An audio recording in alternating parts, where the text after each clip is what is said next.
everybody. Welcome to our session now on the Russia-Ukraine war and its impact on the rest of the world.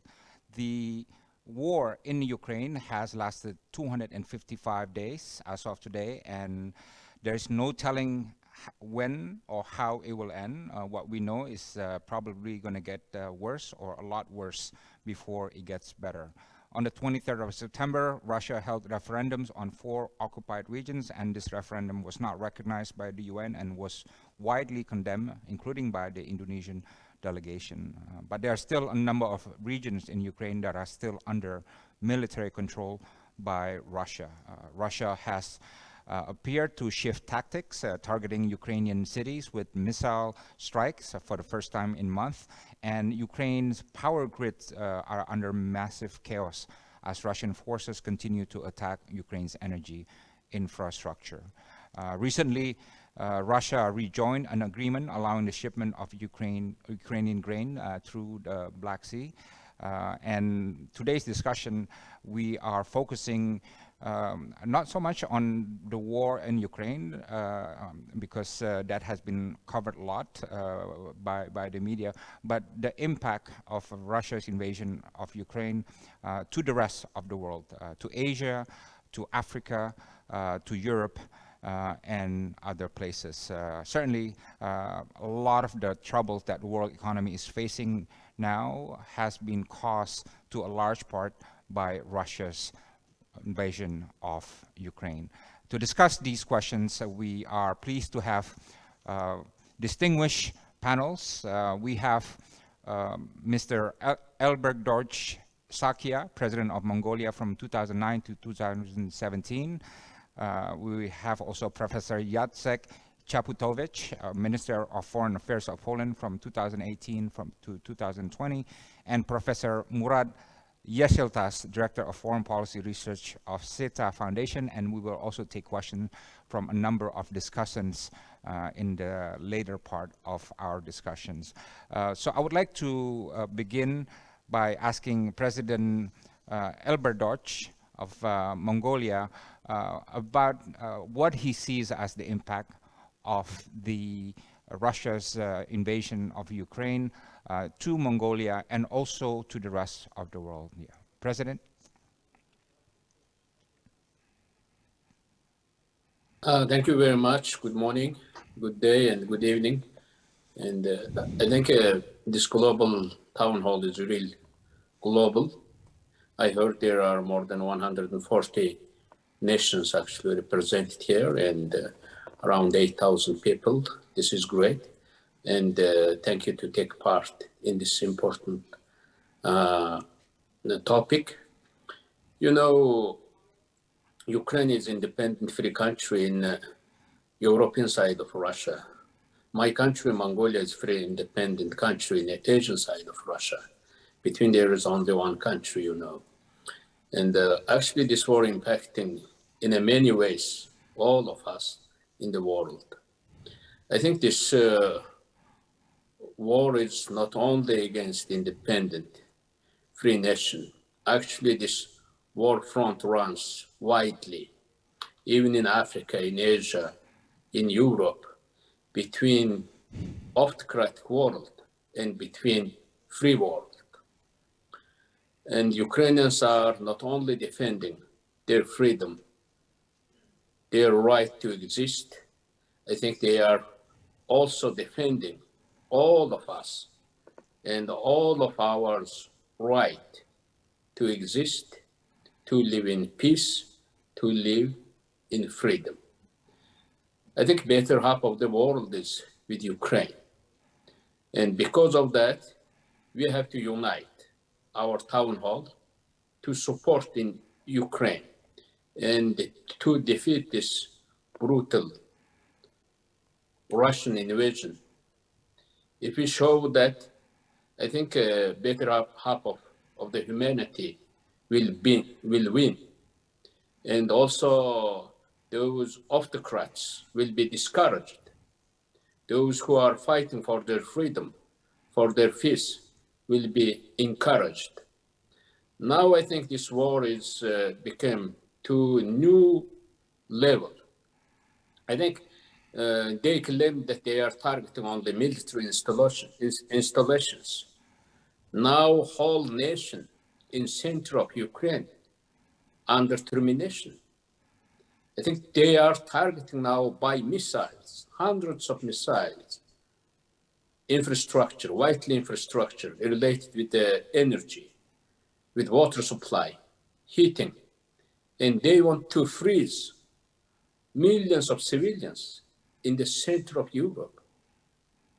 Imagine that if war, if one man's invasion, I think this war is in a one man's mind. If it succeeds, I think it may visit you in your homes, in your places, but already we feel that global impact in our homes. And we need to unite. We need to take action. There not need to be 1,000 words, 100 words, but we need to take action. And I think in the second section, I will talk about how can we take action. Thank you. Thank you, President Albert Dodge.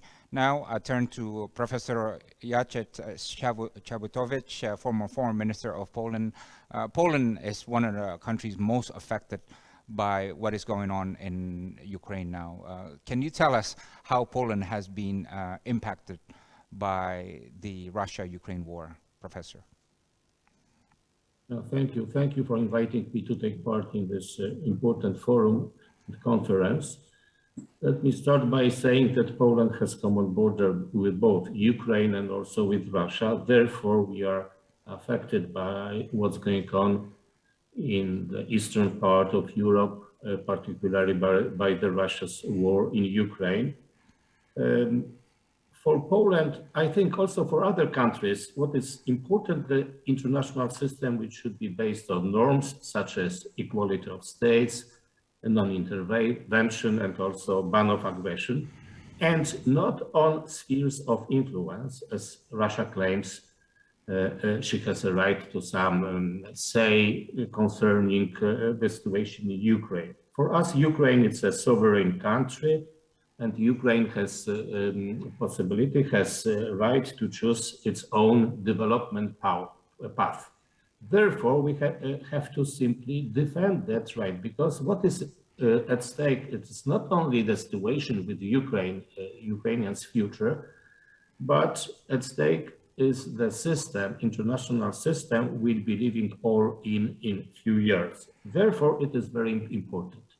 But of course, Poland is affected directly, but not only Poland, also other countries, not only by war as such, but rather by Russia's revisionist aggressive policy.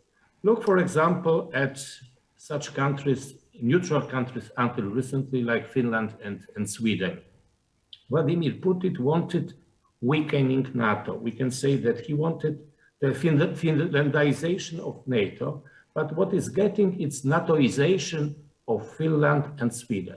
So these countries wanted to join and applied for membership in NATO. But when you look at the map of Europe, this part of Europe, when you want to go from Sweden to Ukraine, you have to cross first Finland, then Estonia, Latvia, Lithuania, Belarus, and Ukraine. So it's quite far, quite distant. The problem is why these countries change completely their policy from neutrality to joining a defensive alliance.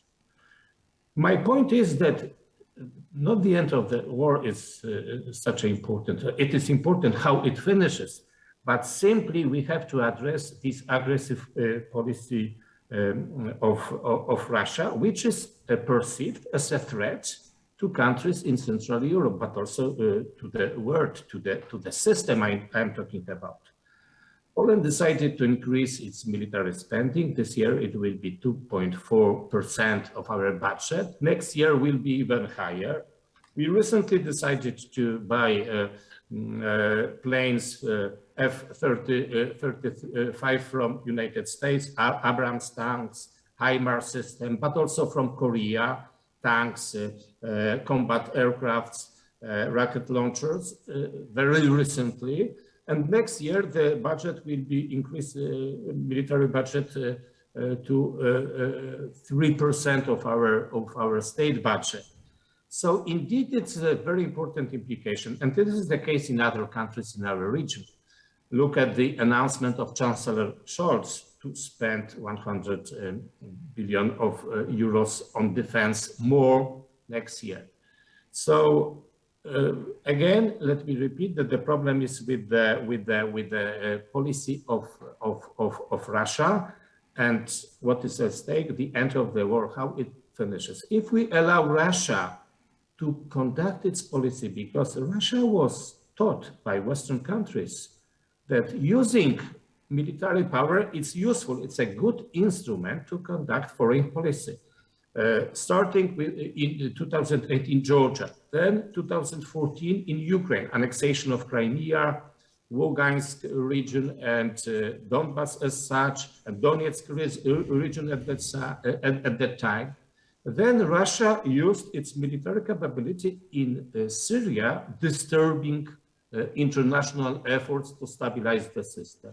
And this year, 2022, simply continuation of that policy, because in geopolitical thinking, strategic thinking of Russia, military might is a useful instrument. We have to change that way of thinking and simply not allow Russia to develop economically and then militarily, and only through united position of Western countries, of international community, and through isolation of Russia, because we should not allow to continue this policy, and they have to change their way of thinking. They have to be taught another lesson. Of course, there is also an impact of international military aid. There are two dimensions. First, of course, more aid is going to Ukraine because Ukraine is in need, and Poland concentrates on Ukraine as far as international aid is concerned. Another issue is simply that countries invest more in their defense, in security system. They have less for international aid. So the only way to change this, diminish the threat, which is not only the war in Ukraine conducted by Russia, but Russia's policy as such. So this is my point. Thank you, Professor Chapputovich. Now I would like to ask Professor Yeşiltaş the same question. How does Turkey see the impact of the Russia-Ukraine war on Turkey and on the rest of the world? Professor. Thank you, and thank you for inviting me to this important conference. It is a great honor for me to be here with you. Of course, there are many implications of Russian invasion of Ukraine in terms of the geopolitical dynamics of international system, but I would like to basically talk about the geopolitical dynamics of the war in Ukraine in terms of the transformation of international system, and then I would like to highlight a couple of points concerning Turkey's position. First and foremost, the Russian attempt to invade Ukraine was a strategic shock for the European and international community, because after the Cold War, there were different types of crises, such as 9/11 in 2001 and economic and financial crisis in global level in 2008. And of course, Arab uprising was another political crisis that influenced many different countries in the region. And now pandemics and of course the Ukraine, the conflict, I think provide an interesting understanding about the strategic dynamics of the international system. So therefore, it was a strategic shock for the European international community. And secondly, it symbolizes the return of revisionism in the great power politics, and Russian invasion of Ukraine, I think, is symbolizing the changes in the status quo which was created after the Cold War. It is also manifestations of legitimacy crisis in international system, the crisis in Ukraine in threatening the core principles of underpinning the post-World War II international peace and security order. The United Nations actually doesn't work efficiently to bring the solution to the crisis. United Nations, could not find a common ground in terms of solving, for example, the crisis in Syria and other crises which are directly related to the Syrian crisis, such as refugee crisis. So therefore, I think we have an important legitimacy crisis, and the war in Ukraine is manifestation of this legitimacy crisis. So another important implication is the emergence of new security architecture in Europe and other regions. Of course, the implications of Ukraine war is not limited to the reformulation of security architecture in Europe. It's, for example, influenced the very nature of the order in the Middle East and North Africa, especially in Syria. We saw the consequences of Russian invasion of Ukraine, and it also symbolizes the return of great power politics in the international system. I believe that we are entering a new interregnum. It's a kind of transition period in which the old is dying, but the new cannot be born. It's a kind of cumulative effect of several crises happening simultaneously. We can look at how this war changed the dynamics of security order within the context of NATO's new strategic concept. I think now Russia is perceived as a conventional military threat for NATO and NATO countries. It means that NATO's dual track policy towards Russia will absolutely change in terms of, deterrence and military posture of NATO countries against Russia. And of course, it will also change the political dialogue mechanism between NATO countries and Russia. This new policy, this new strategic concept and new security and defense architecture in Europe will shape the geopolitical dynamics in the coming years. And we will see, as a consequence of these changes in this strategic concept, that Russia will be excluded from the Euro-Atlantic geopolitical space, which will be another macro geopolitical consequences of this war in the upcoming years. And of course, in terms of the Russian invasion of Ukraine's impact over the consolidation of European defense and security architecture. When it comes to Turkey, of course, Turkey is trying to find a common ground between the parties without, offering a comprehensive roadmap for the crisis. Turkey does not offer any, peace plan, but one of the important priority for Turkey is to prevent the war and, declare a kind of ceasefire as soon as possible. Otherwise, there are many risks, not only for Turkey itself, but also for the regions, including the expansions of war to other countries and other regions. Thank you. Thank you, Professor Murat, for those insights. Let me go back to now to President Elbert Dortch. I want to pick up on where you left off in terms of how you think we should go forward on this. And I would also like for you to shed light on Mongolia's foreign policy on this question, because we note that Mongolia is very much dependent on Russia's energy supply. Do you think this explains Mongolia's rather shy response to Russia's invasion of Ukraine? My country is located between Russia and China wholly, and only surviving democracy since 1990 in our area. And I think from a Russian side, we experienced always challenging options. And Mongolia is almost wholly dependent on Russian oil, in some cases also on Russian energy. But it makes us now to think about our energy independence and our oil supplies and production of those things inside of Mongolia with the help of other countries. I think all energy dependence of Mongolia is not only issue related economic issue or investment issue. I think this is survival issue. And many people regard Mongolia as the democratic anchor in the East. And I regard my country as a freedom-loving pony between two elephants. And it's very tough. But Mongolian democracy, Mongolian freedom is very grassrooted. And we really rely on our people. Best hope is our people. And because of that, we are working towards this issue. And also, there are a Russian war, actually, a Russian aggression against Ukraine gets everything in opposite. I think they wanted to suppress, they wanted to punish Ukraine, but they got opposite. Ukraine united.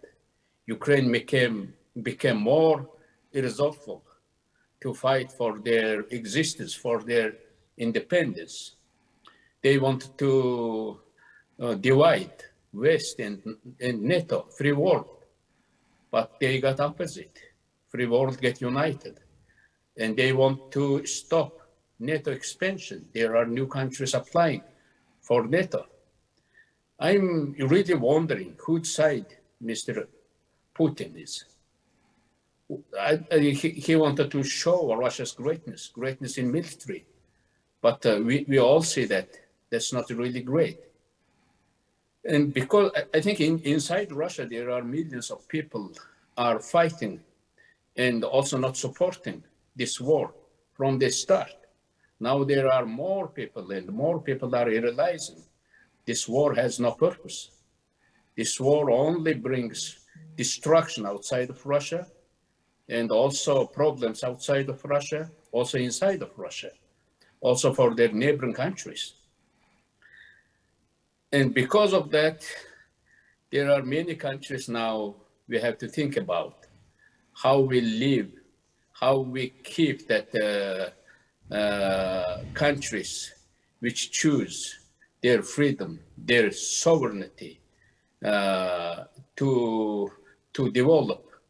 And also there is one thing I would like to here mention. In Ukraine, Russians are killing and destroying Ukrainians. But in Russia, this war has a very hard face against ethnic minorities. During this mobilization, if one man mobilized from Moscow or St.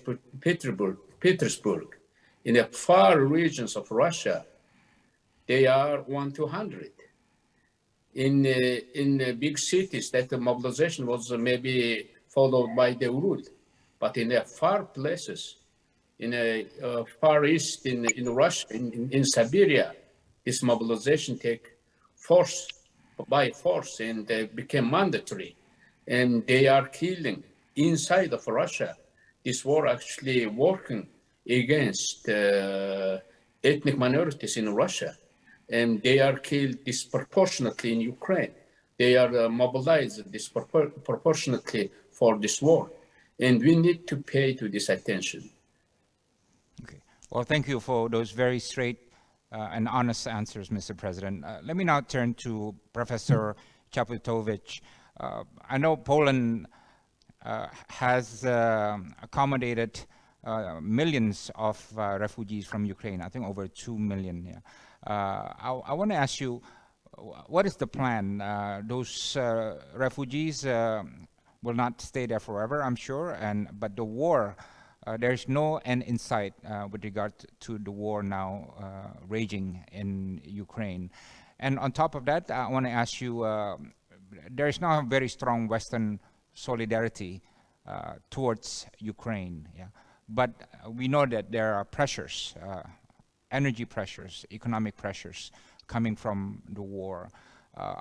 Will this solidarity on the part of Europe towards Ukraine, will it hold or is it a fragile one? A very important question and issue you raised. Indeed, Poland received more than 2.5 million of Ukrainians after February 25th, after the beginning of war. Some of them went farther to Western Europe, to countries like Germany and others, because these countries opened up the borders for them as well. Some of them, quite a number, returned back in summer to when the situation stabilized in Ukraine. But still, more than a million remain in Poland, and what is specific attitude of Poland is that they were not received. They are not living in refugee camps like in other countries, but they were simply invited by families and supported by Polish society. So they stay in this flat. Some of them found their work, the ones who stay in Poland. Children are going to school. They have the same rights as the Poles. They have social benefits, rights to doctor, to hospitals, waiting for the end of the war, and they want to come back to Ukraine if they feel they will be safe there. The problem is that after recent attacks on critical infrastructure, the life in Ukraine becomes more and more difficult. Let me just say that 4.5 million of Ukrainians are currently without electricity, million of them in Kiev. So if it continues, it will be difficult to live there during the winter. Let me remind you also that Ukraine is a country with continental climate. Temperature may be very low. So there is an appeal from authorities of Ukraine to the refugees who are outside Ukraine not to come during the winter season. And we expect more refugees coming from Ukraine due to this difficult situation. I think that we have to, as an international community, exert pressure on Russia to stop bombing, shelling the critical energy infrastructure for Ukraine for this reason. Polish society understands what is at stake, and there is also some signs of reconciliation between our nations, our societies. We had some difficult period in our common history, but now the attitude of Poles towards Ukraine is very positive. We don't see any rise of polarization, populism, or xenophobia in Poland because the Poles understand what is at stake.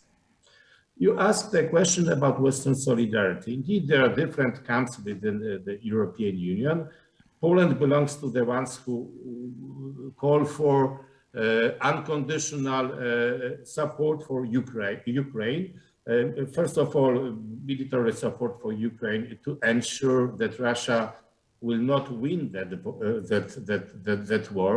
And for the moment, European Union is united. Of course, different countries have different policy, but the problem was also that there were mistakes.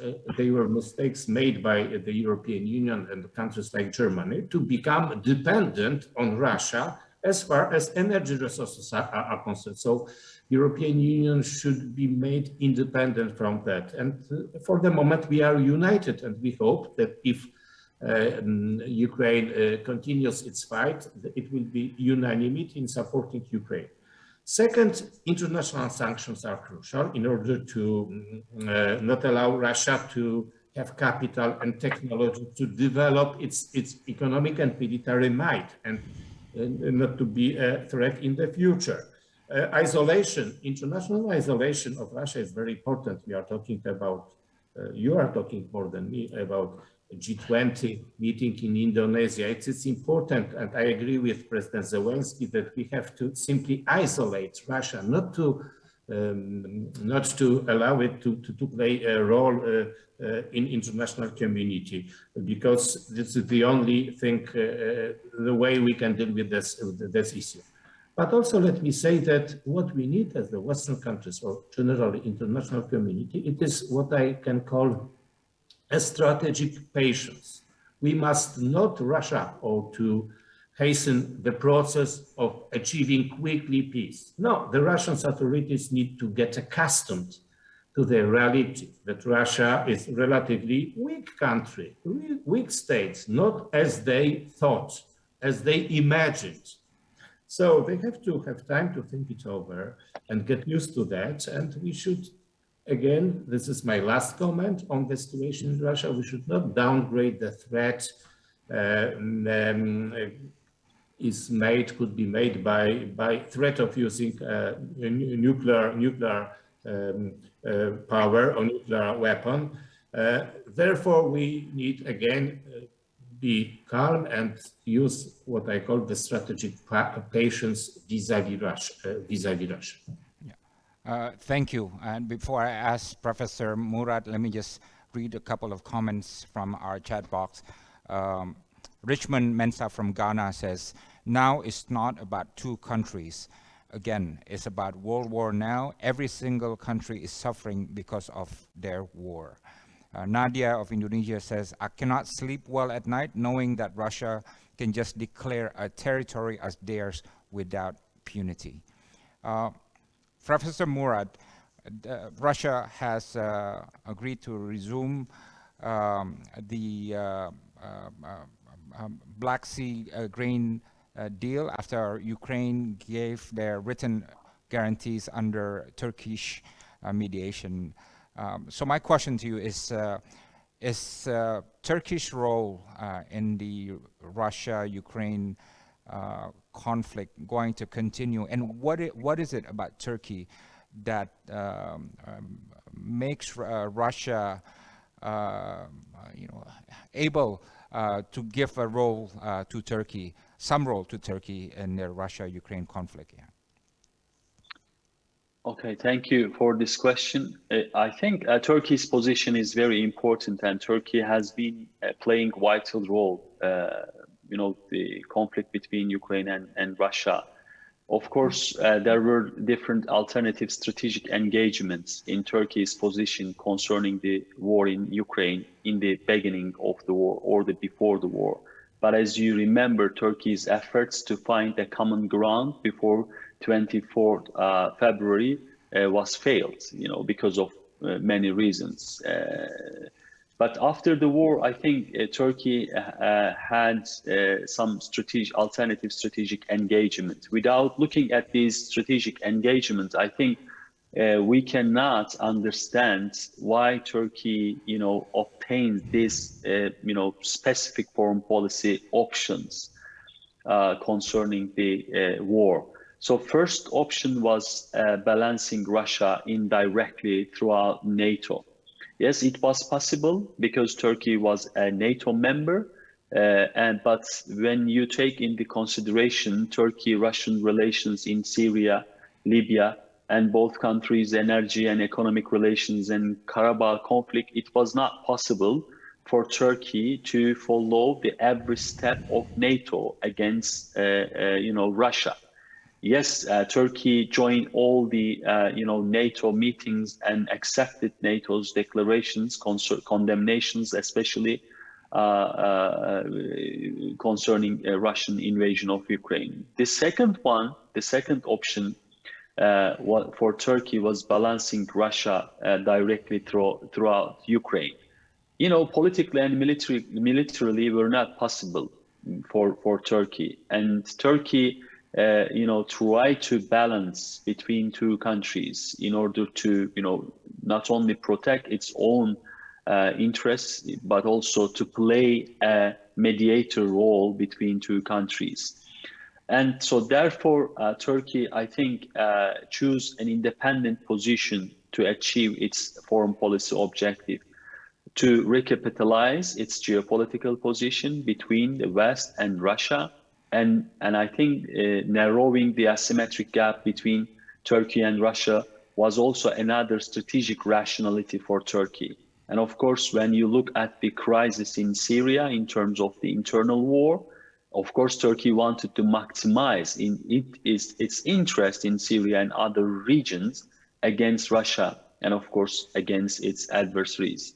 What Turkey choose, I think this is important after all, these dynamics, these strategic options. I call this as a strategic connectivity, because Turkey Turkey's security cooperation with Ukraine was important, especially in the early stage of war, because Turkey helped Ukraine forces attack Russian position on the ground, and this military support, especially Turkish drones, prevented Russia from a quick victory. I think this is an important, point to understand Turkey's contribution to Ukraine. And of course, a diplomatic dialogue with Russia was key to Turkey's understanding. And Turkey, mediated Antalya diplomacy forum between Russia and Ukraine. And Istanbul meeting was another key turning point. But of course, it was not successful in terms of bringing the parties to common ground. And grain deal and second grain deal, especially 2 days ago, Turkey also facilitated rejoining of Russia to grain deal. And when we look at the prisoner swap deal, it was another initiative which is facilitated by Turkey. So now I think the grain deal is important because it is directly influenced the global food prices. And after Russia withdrew from the grain deal 2 to 4 days ago, the price, increased 6% as far as I remember. And Turkey will continue to support this grain deal because it is also important for the countries which are fragile to food security, food insecurity in sub-Saharan Africa and the African continent. And secondly, I think Turkey will also, maintain its position to find a common ground, not to overcome the whole crisis, because as you know, the crisis is multidimensional, but to, find at least to end up the war by bringing the parties to sign a kind of ceasefire. Okay, thank you very much. Now, I would like to invite our discussions from other civil society groups. I first want to call Vasuki Sastry from Chatham House in the United Kingdom to give his comments. Vasuki? Pak Dino, thank you so much for inviting me. I'm delighted to be here and listening to this fascinating conversation. Now, our European colleagues have spoken a lot about how Europe is viewing this conflict. So I thought I'll direct my attention on the Asian response and the likely Asian impact. And I fully agree with the comments made by Professor Murad Bey that what the Russia-Ukraine conflict really signaled, death, not quite the death of the old system and not quite the birth of a new world order. Now, I think Asia fundamentally benefited from that old order and system. It's been the single largest beneficiary of globalization, trade, and investment, which underpinned that old order. And it's somewhat surprising to see that far from trying to protect the status quo, the Asian response to the Russian-Ukraine conflict has been very, very timid. There are exceptions, of course, but this timidity is really, really interesting. And there are three reasons which have been offered, which I kind of want to use my allocated time to dismiss. The first one has to do with proximity. The fact that, Ukraine is thousands of miles away. What has this conflict got to do with Asia? Asia at the same time trades with countries literally tens of thousands of miles away. And Asia believes in the proposition of an interconnected world. So therefore, proximity should not be the guiding principle in how many Asian countries determine their foreign policy towards this conflict. The second thing, which is very important, I think, for Asia in a future conflict in the region, is one of principle, really to do with, I know many analysts in Asia look at the rules-based international order as a code word for, American hegemony or G7 hegemony. But at the same time, I think Asia has benefited from a rules-based international order. And it should take steps to preserve and protect this order. But the third argument that I've heard is related to politics, that it's very hard for Asian countries preoccupied with their own economic, social, political challenges to devote, time and attention to this conflict, which again, is thousands of miles away. And I think, underpinning all of this, the fact that Asia wants to preserve a rules-based order is the need to build public support, is the need for political leaders to engage widely in society to explain why this Russia-Ukraine conflict is atypical. It's completely unusual, unprecedented in the post-World War II era. The final point I wish to make is, I hope in the future conflict involving Asia and in Asia, the international community does not behave towards Asia the way Asia has been behaving towards Ukraine in this conflict, right? So again, it underpins this thing that we live in an interdependent world, and if we stand on principle on why a conflict is wrong, regardless of your geographical location, you need to stand up and you need to be heard. Thank you very much. Thank you, Vasuki. I'll now turn to Professor Omar Ashur from Doha Institute for Graduate Studies, United Kingdom of Qatar. Please, Professor Omar. Yeah. Thank you very much, Professor Jalal, and I am happy to be with you, and thanks for the very fascinating presentations by their excellencies and Professor Sheltosh.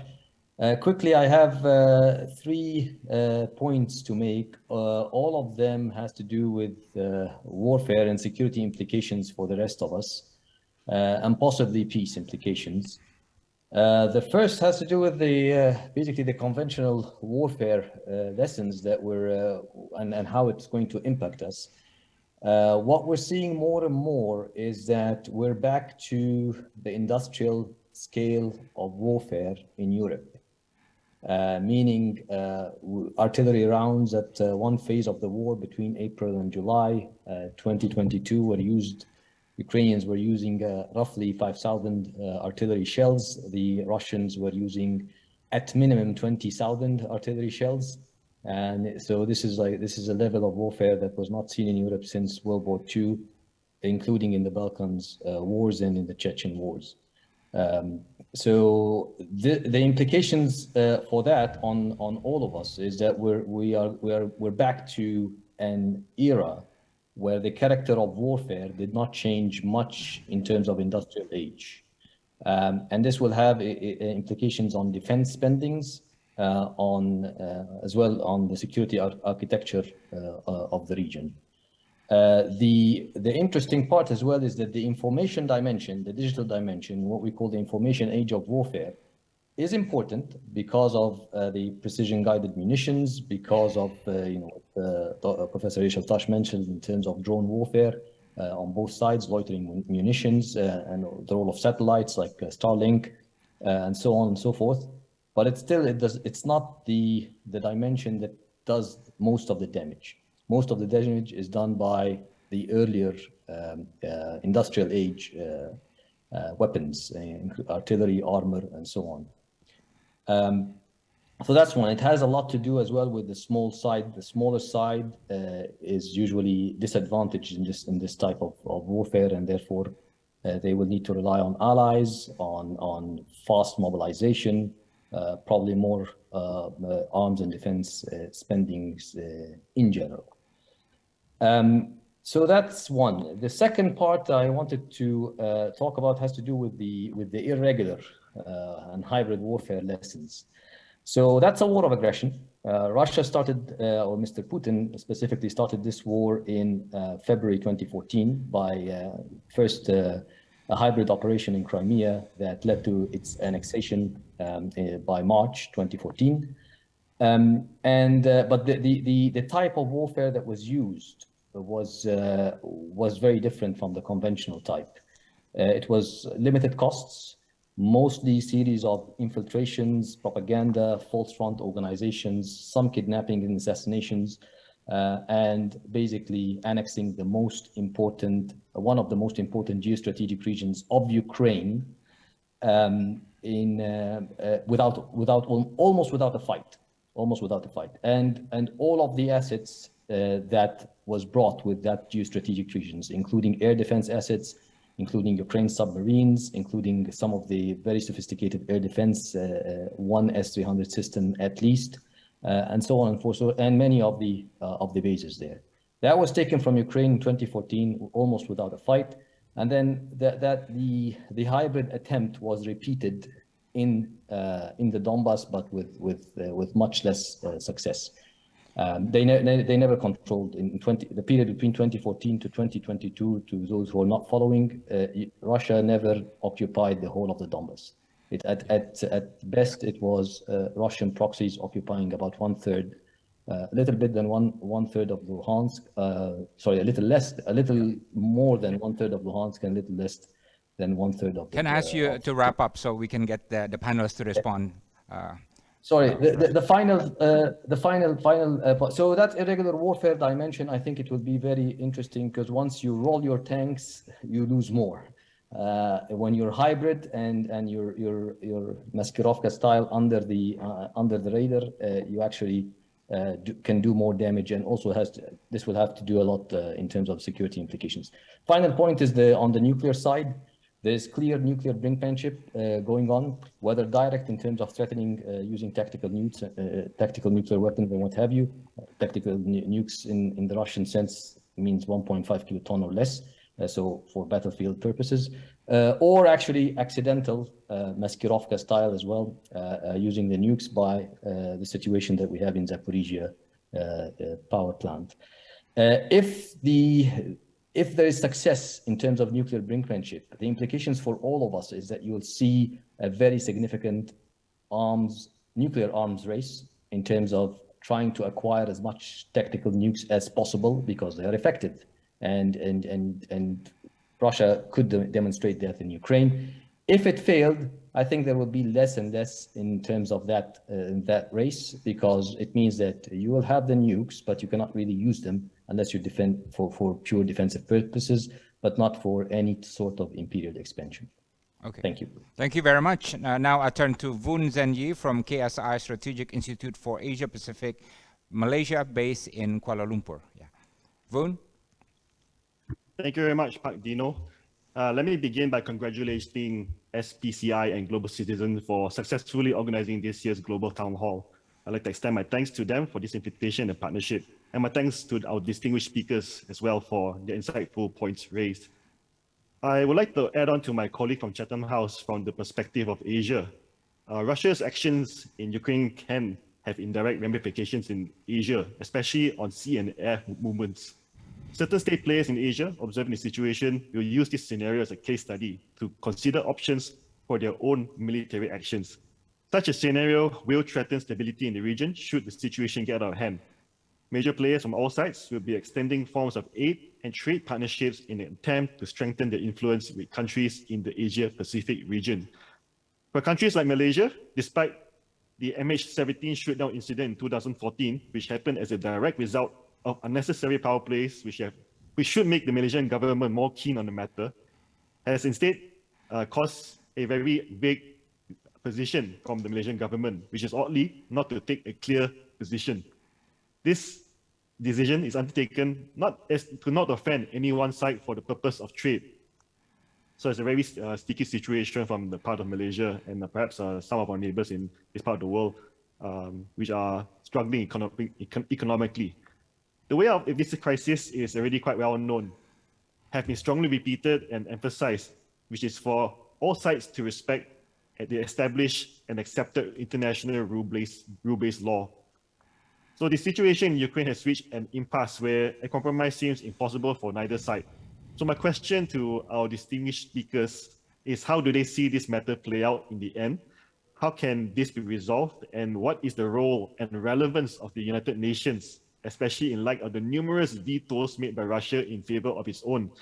We have seen embargoes having limited effects on swaying the Russian government's support for this war, as well as the pouring in of foreign aid and military hardware for Ukraine, which has helped perhaps has not done enough to turn the tide decisively, are countries that possess their own nuclear arsenals truly untouchable? So I think I'll stop there, Pak Dino. Thank you, Voon. I think what I'll do now is I'll just proceed to the next three discussants and give our panels the chance to reply at the end of this discussion. I'm going to turn to Olena Dutko from Europa Union, based in Frankfurt, Germany. Olena? Yeah, thank you everyone for the invitation. First of all, I want to mention several points. Firstly, I must say that we talk about not just 9 months of war. We talk about the war that has been going on since 2014 and that started with the occupation of Crimea. And right now, we have been living 9 months with the full-scale invasion of Russia. 9 months with Ukrainian resistance, with brave Ukrainian resistance against Russia, which has been a terrorist state. And Russian regime has been recognized as a terrorist regime by several countries, Estonia, Poland, and recently the Czech Republic, as well as by the Parliamentary Assembly of the Council of Europe. For you now, for the audience of this forum, I want to mention that Ukraine is the biggest country in Europe with 600,000 square kilometers. So when you look at the map, you have to imagine the scope because it's not that far as you can think. Russian missiles, they can easily reach, for example, Portugal, which seems a very far western country in Europe, as well as it can go towards the east. And now 15% of Ukrainian territories are occupied by the Russian troops, which keep committing genocide of the Ukrainian nation, which want to demolish and which want to kill Ukrainian nationhood. Many people are living basically and are spending their nights in bomb shelters because there are some cities where shellings haven't stopped even for a second. And many people are living in power outage, and that's the Ukrainian reality. So war is much closer than you think. And you need to think that narratives, Russian narratives in Europe are very strong, because from here and there, I hear some statements like Europe will freeze due to the war in Ukraine, or there is a food crisis in Africa due to Ukraine. We see that this impact of the Russian genocidal war in Ukraine is tremendous. But I address everyone to think about it. It's not due to Ukraine, it's the Russian narrative and the Russian propaganda that is very strong in Europe.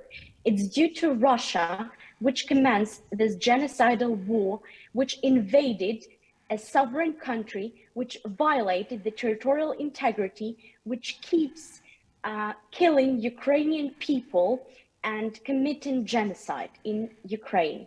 And that Europe should be united, and not just Europe, the whole world should show a solid response to that. Because negotiations or ceasefire by both sides is not an option.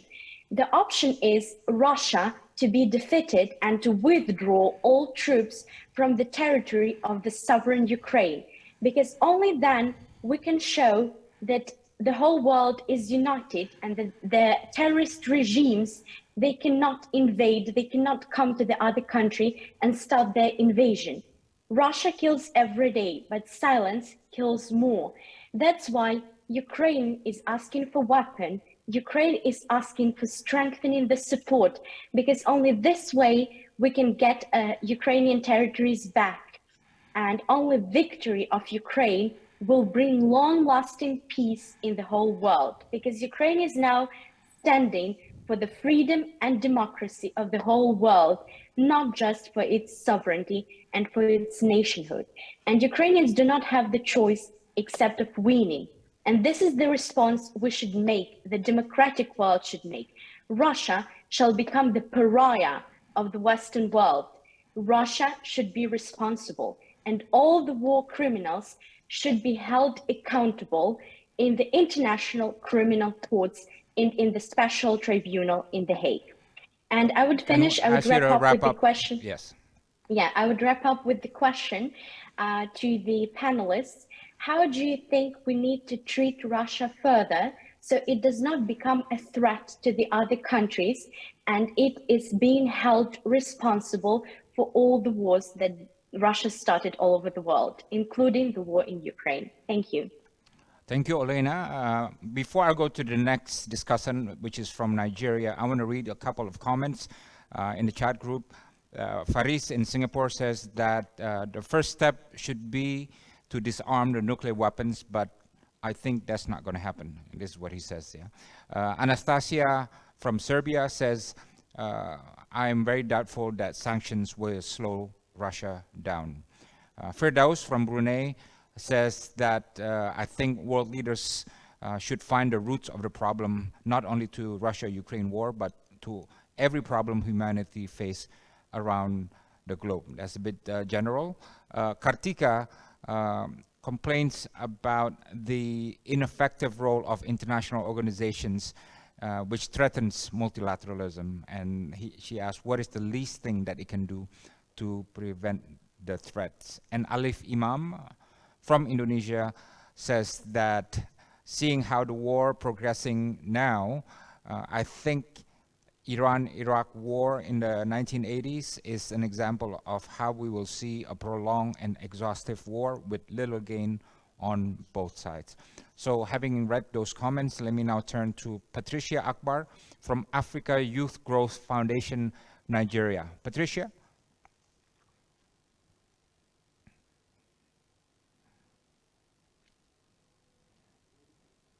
Patricia, go ahead.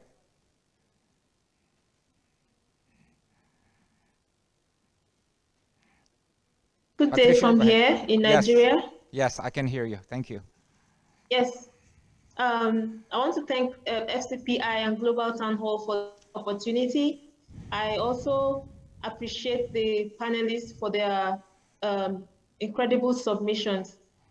Yeah, currently in Africa, as we all know, Africa heavily relies on food importation for this warring state. I'm speaking specifically to food inflation as a result of the war. And there's a serious hike in the price of food in the country as we speak. There is a scarcity in crude oil, and there are recent news from New York Times that in Douala, Cameroon, high food inflation has resulted in a lot of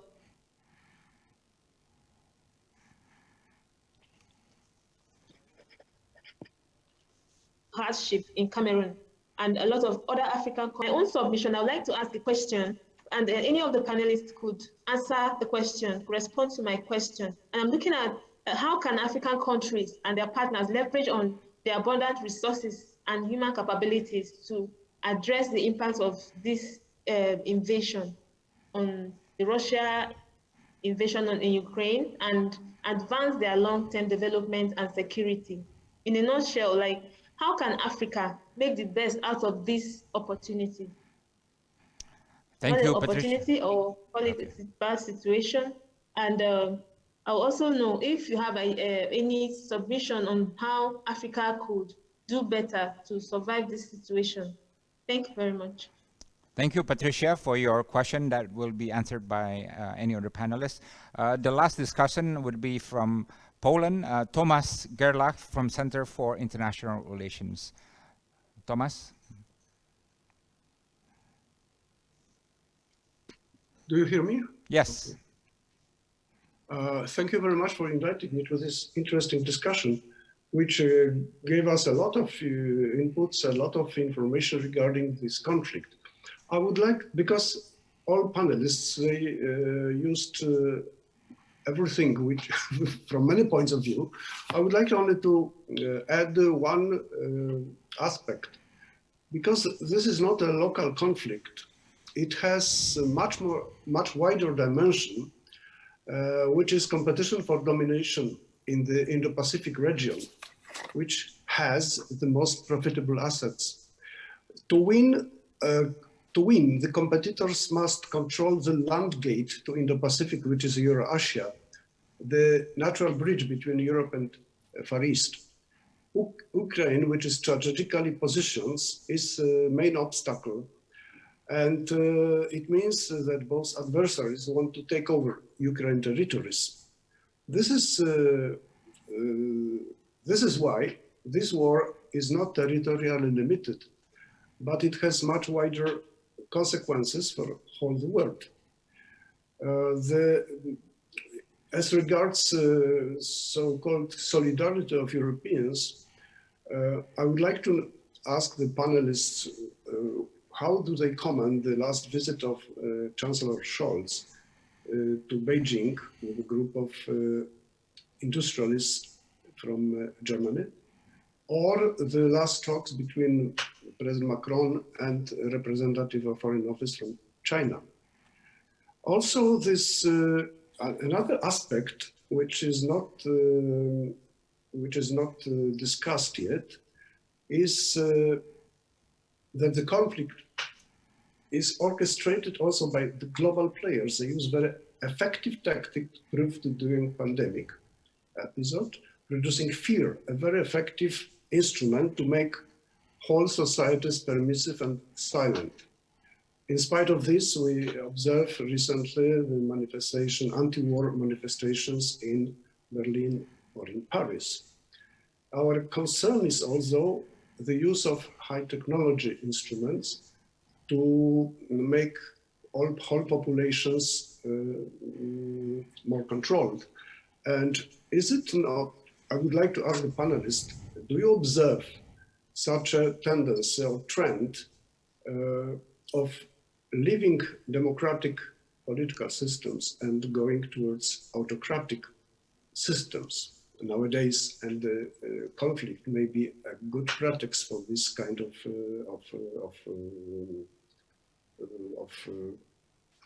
the big players. Concluding this, the longer the war lasts, the more atrocities, more consequences for our everyday life occur, and more anti-war protests may happen. Let us hope that the peaceful solution will be fine. Thank you very much. Thank you, Mr. Thomas. I now will ask the panelists to respond to the discussants' remarks. I will begin with President Albert Dorsch of Mongolia. Thank you very much. Thank you. You know, last question, how to we also should work with Russia and China. And you know, Mongolia is located between Russia and China. When there is a unity, world response, if they behave in a questionable way, I think that's the answer. If you are united in your response, I think they will think about twice. And now I would like to talk about not about big international organizations or heads of state and government. I think they are doing their job. And now I want to say, and I have a message to all those people who are working in the civil societies around the world. And there are thousands of people are watching us, and there are hundreds of civil societies are participating in this discussion. And I think first one is let's help Ukraine. You know, Ukraine is a big country, 44 million people. And because of this war, actually 14 million people displaced, 8 million of them outside of Ukraine. And they are fleeing to the European countries. And also 6 million of them displaced in Ukraine. If you go, I think I'm urge you to take your phone and go to Google and just type 2 words, help Ukraine. If you type that help Ukraine, and you will see many, many ways how to help to Ukraine from your side. And now millions of Ukrainians are almost put to freeze to death. And we cannot lose all those people in the center of Europe. And because of that, you can help them in any ways. And they need mobile generators. They need some autonomous, electric and heating systems. And they need blankets They need everything. And winter is approaching. And because of that, let's be unite. Let's be show. You know, I regard civil society as a soul and heart of humanity, soul and heart of every community. Let's do something. If we follow up one step, that will make big difference. If you send some financial support to the accounts, there are hundreds of accounts, hundreds of ways to help Ukrainians. If you do that, I think my participation in discussion was, I think after that, I will think that it was worth to participate in this discussion. And second, of course, in Indonesia, there is going to be G20 meeting. I saw the timetable, I saw those talks which the G20 will discuss. I think there should be one issue, how to sustain and improve the rule-based order, world order. That should be in agenda. And they have to think about that. Even they have to think about that, what to include to their final statements. And let's work. Let's, you know, in every society, I think the best hope and the foundation of every society is citizens who takes action. We know that this invasion kills every day many people, but inaction kills more. And because of that, let's act together. Let's support each other. And after this, we know that a global town hall, and you have common address, and also we can follow each other in social media. If you want to follow me and work me together, you know there are ways. And my name is with the blue address in Twitter, and my address in Facebook, and my personal also address in Facebook. And please help each other and work together. And through that, we can help all those suffering people, not only in Ukraine, also who are in need in every country. And I think if people are united and people are making first steps and actions, usually governments and politicians and decision makers, they are followed. They are follow the movement. They are follow the mood of their people and public. And let's show as a people, as active people, as a warm-hearted people to the people who are suffering in other regions because of this war, because of this impact of this war. And first word, I think if you want to add to your phone and to your notebook, help Ukraine. Thank I you. think through that you will see many things and many ways to unite to help to that country. Thank you very much. Thank you, Mr. President, for those very heartwarming comments. Let me now turn to Professor Chaputovich.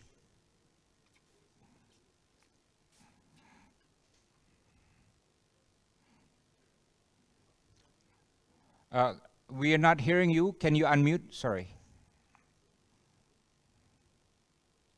Sorry about that. Now I think it's okay. Is it okay? Yeah. Yes. Very interesting discussion, very interesting points raised by both panelists and by the public by raising the question. Let me comment on Professor Silta's very interesting idea that old system has gone and new one hasn't emerged yet. I think it's interesting how the new security architecture in Europe will look like. I agree with that statement. We haven't realized yet how important change has been happening in terms of different role of different countries, but what we can see, it is a growing importance of Central European countries in this context. Like Turkey, also closer to Russia, like Poland, the Czech Republic, Baltic states. So also within the European Union, there is a discussion about moving center of gravity of the European Union towards the east, closer to the line of conflict. So we should take it into consideration, allowing these countries also to have say about policy of the European Union, for example, as far as Poland is concerned, because our policy has been always to show to other countries, to our partners in the European Union, that Russia is indeed a threat, a danger. My second comment is to Mr. Omar Ashur,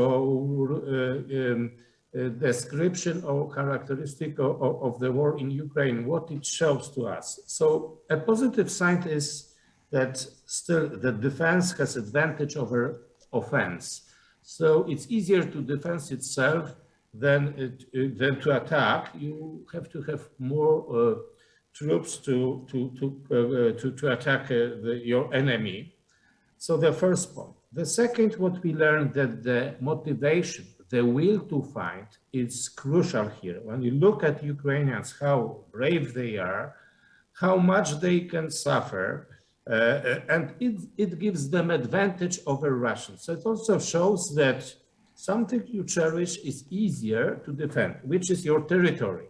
Then new territories you want to conquer. So this is the second lesson. So it's a positive sign for international community that maybe for next aggressors would be a question: is it worth to embarking upon that adventure to start a war, because it's not so simple to win as it looks at the first sight. And my third comment goes to Ołena Dudko. I fully agree with you that the occupation started earlier, that 2014 was crucial. It was a huge mistake by main EU member countries at that time to embark upon negotiation with Russia, to start the so-called Normandy format. In my opinion, it was a mistake. It was kind of a support for Russia in this context. Fortunately, it is now recognized that it was a mistake, and there is a hope that main EU countries like Germany and France will simply take into consideration European aspiration, rule of law, not only their economic or geopolitical interest, because for them relations, they gave simply priority over relations with Russia than relations with Ukraine. And I fully agree with your assessment, and we have to simply support Ukraine militarily. We have to introduce sanctions on Russia. We have to also isolate Russia, and they should be held responsible for atrocities they made. Can I give you 30 seconds, because we have to give time for Professor Murat also? Yeah, please. Yeah, that's right. No, simply we have to observe EU member countries, the visits to China of Chancellor Scholz. It shows that still there is an attempt, maybe not clear, but in our opinion, the Western world should be united around the United States. This is a chance for victory for Ukraine. Thank you. Thank you, Professor Chaputowicz. Now I have the pleasure to invite Professor Murat to give any response to the comments you heard. Yeah. Thank you. I'll be very brief as much as possible. I would like to also make 3 points about the comments. The first point is about Professor Ömer's contribution to the changing nature of warfare within the context of Ukraine. I agree that the Ukraine war also, the war in Ukraine, I think, is the manifestations of the new phase of the warfare.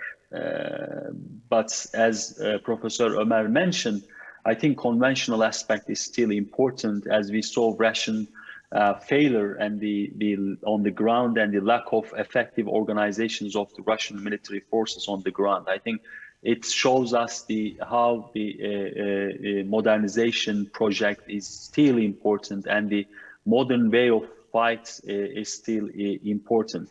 But I would like to also add the role of foreign fighters in this conflict. I think we need to also understand how foreign fighters, voluntary fighters, play a huge role in mobilizing the war and conflict on the ground. So, and another point is concerning the role of external actors. I think the external actors' military support to Ukraine played a huge and strategic role in, fighting and defending Ukraine territory against Russian invasion. The second point is about, of course, the next global order and what we should do in terms of the restoration of international system. Yes, it is true that the multipolar world is well accepted by the rest of the world. However, the United States basically, trying to recalibrate its primacy over the international system, which are not accepted or will not be accepted by other countries, especially when you take into consideration the rise of China and the rise of the rest, actually. So therefore, we have to, be, strong in especially supporting the multipolar nature of international politics rather than supporting new bipolarity or the new liberal US-centric world order. With regards to, I think, restorations, as soon as possible, we need a reform in United Nations Security Council. So we prevent more escalation. We prevent the conflict and war if we can make a comprehensive reform in the UN reform system. The final point that I would like to make regarding European position vis-a-vis the crisis, I think the question of how Europe will continue to react against this Russian aggression will be very important for the future of international system and for the future of security order in this region.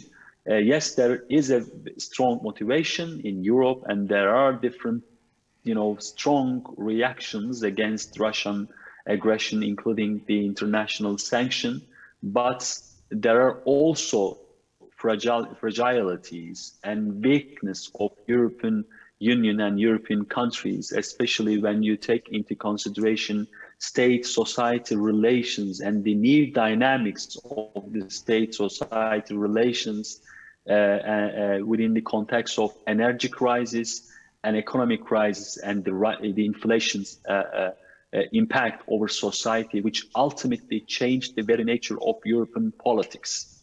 We experienced in different countries now in Europe, and we will see 22 national elections during the year of 2023.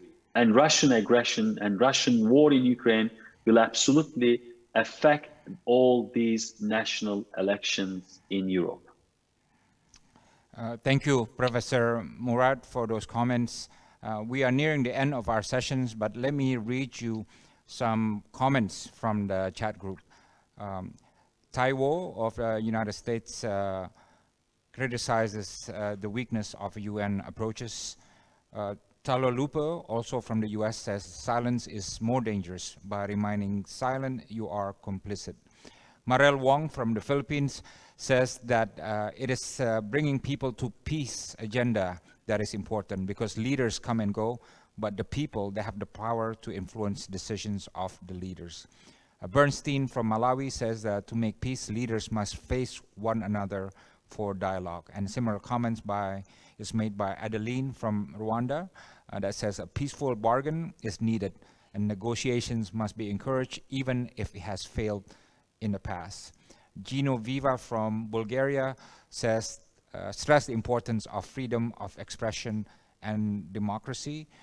Pavolia of Indonesia says that concerning the recent nuclear threat, there is a definite need for future arms control in Europe and also around the world. Bartholomew from Nigeria says Russian attack is already a global pandemic, and if international community is not doing anything, more innocent people will die with no end in sight. There's plenty more comments in our chat box, but I thought I read you some of the interesting ones that you like to hear. We have come to the end of our session. I think the conclusion is that even though we don't know where the Russia-Ukraine war will end, I think history has taught us that tyranny may have temporary victory, but no tyranny can last and win permanently. So I'm very confident that freedom and democracy and sovereignty of Ukraine will be restored at some point. We hope sooner or later. Second point is that I think the panelists agree that we are leaving behind a world order, but a new one has yet to be constructed fully, right? And I think we all agreed on that, but I think even though we hold to that position, a key tenet of that development is that whatever the new order that we are building, a key part of it is that no country can ever at will invade and damage another sovereign country, right? I think whatever world order that we build, that must remain a key principle of that new world order.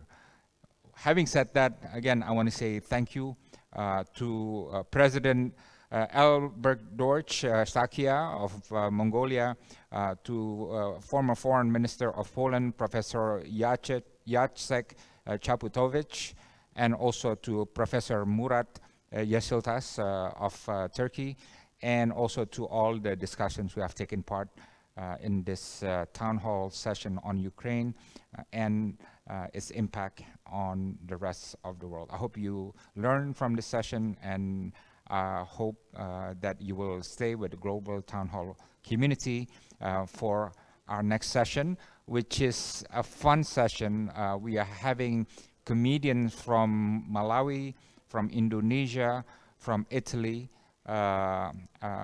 make fun of world problems. You're going to be laughing on the floor listening to these comedians. I'm figuring one more from Yugoslavia. Sorry, he calls himself from former Yugoslavia. That's the term that he uses.